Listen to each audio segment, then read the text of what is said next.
మొక్క అనేక ఆరోగ్య ప్రయోజనాలను కలిగి ఉంది మరియు రోగనిరోధక శక్తిని పెంచుతుంది.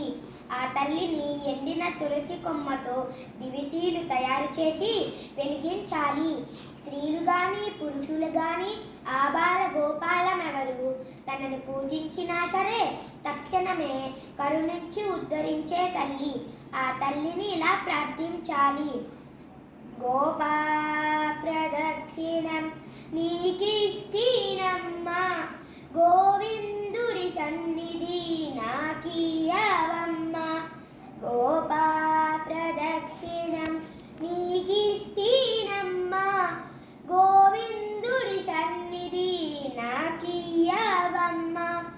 వంటి ప్రదక్షిణం నీకిస్తీనమ్మా, వైకుంఠ సన్నిధి నాకీయవమ్మ. రెండో ప్రదక్షిణం నీకిస్తీనమ్మా, నిండైన సంపదను నాకీయవమ్మ. మూడో ప్రదక్షిణం నీకిస్తీనమ్మా, ముత్తైదుగుతనమును నాకీయవమ్మ.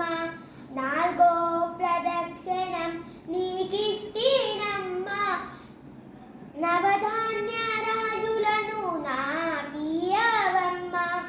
ఐదో ప్రదక్షిణం నీకిస్తీనమ్మా, ఆయువైరోతనము నాకీయవమ్మ. ఆరో ప్రదక్షిణం నీకిస్తీనమ్మా, అత్తగల పుత్రుణ్ణి నాకీయవమ్మ. ఏడో ప్రదక్షిణం నీకిస్తీనమ్మా, వెన్నుని ఏకాంత సేవియవమ్మ. ఎనిమిదో ప్రదక్షిణం నీకిస్తీనమ్మా, యముని చేబాటలను తప్పించవమ్మ. తొమ్మిదో ప్రదక్షిణం నీకిస్తీనమ్మా, తోడుగా కన్యలను తోడియవమ్మ. పదో ప్రదక్షిణం నీకిస్తీనమ్మా, పద్మాక్షిని సేవ సేవియవమ్మ. ఎవ్వరు పాడిన ఏకాశి మరణం, పుణ్యశ్రీలు పాడితే పుత్ర సంతానం.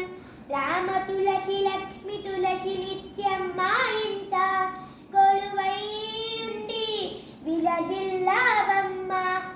రామ తులసి లక్ష్మి తులసి నిత్యం మా ఇంట కొలువై ఉండి విలసిల్లవమ్మ.